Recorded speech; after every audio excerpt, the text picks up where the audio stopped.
Hello mga sangkay! Kumusta naman kayo guys? Ayan, kumusta? Ngayon ay araw ng linggo. So, naisipan ko ngayon ay mag-film ako at nung nakarang araw kasi, nag-ulam kami ng shell. Kaso hindi ko alam kung anong tawag sa shell na yon. So, naisipan ko mag-DIY gamit yung mga yung mga seashells. So, samahan niyo ako mga sangkay at mag-DIY na naman tayo. Pero simple lang naman yung gagawin ko.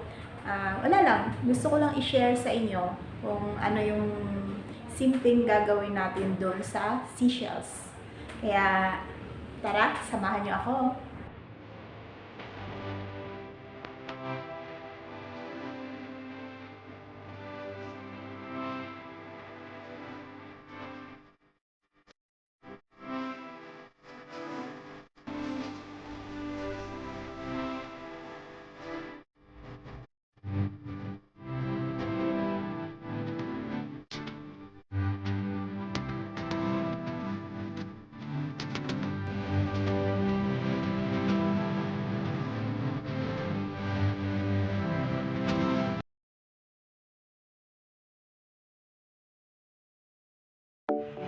So, ayan mga sangkay, mag-start na tayong mag-dikit ng ating mga seashells sa gagawin nating frame.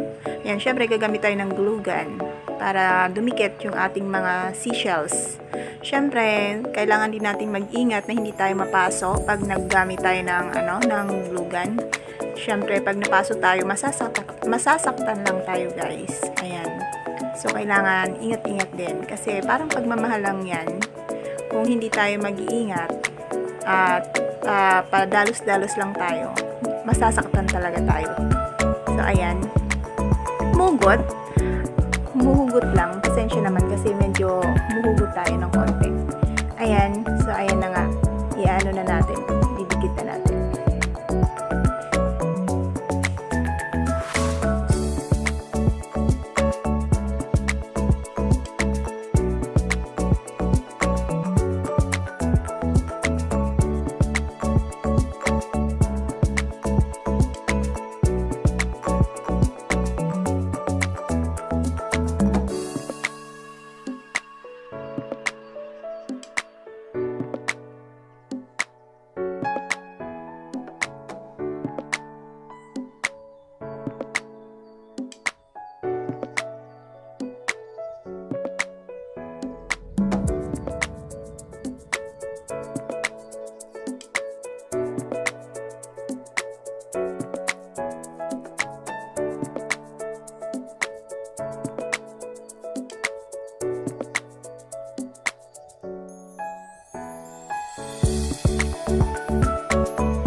Ayan, idalagyan natin siya ng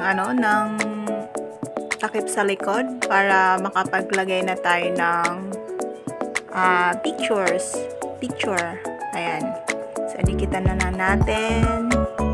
Kasi tapos na ang ating pagdidikit ng mga seashells. Pasensya naman kayo sa aking design.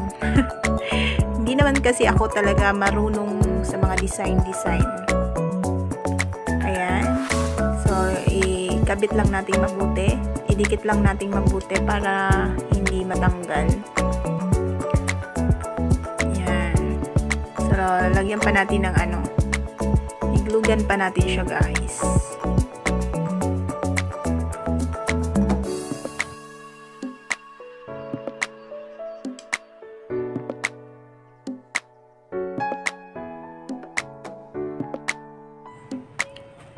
Ayan, paliguan natin siya ng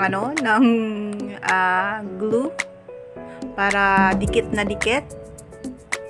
Dikit na dikit lang siya mamaya pag inano na natin, tinakip na natin yung ating pangtakip sa likod. Para hindi siya matanggal talaga. Pero yan, sige, dikitan natin, paliguan natin siya ng pagmamahal. Pagmamahal. Ayan. So, dikit na natin.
Ayan, tapos na. So, nakabit na rin natin yung stand niya.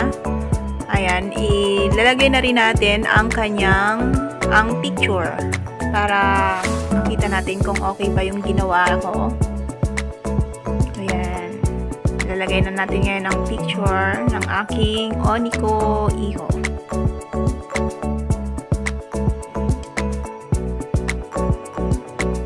Teka, lagyan pa natin siya ng more glue para dikit na dikit talaga. Ayan. So, yun. Ilagay na natin ang picture ng aking anak.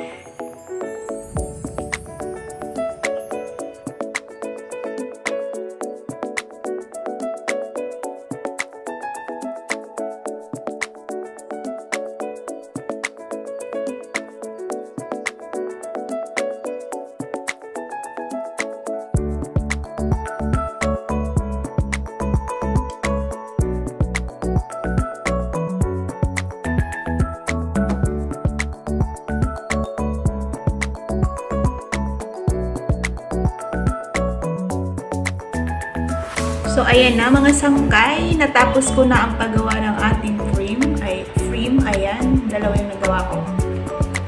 Ayan. Diba? Ayan. Diba?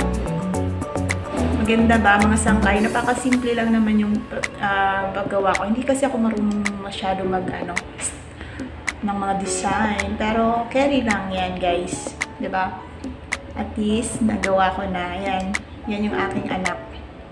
Ang aking Oniko Iho. Yan. Ayan, so natapos na ang ating pag DIY ng mga shells. DIY natin para sa frame. So yun. I hope you like it, mga sangkay, and please like, share, and subscribe my channel kung hindi ka pa nakapag-subscribe sa channel ko. And yeah, para lagi kang updated sa aking mga new uploads. Maraming salamat, mga sangkay. God bless you all. Bye!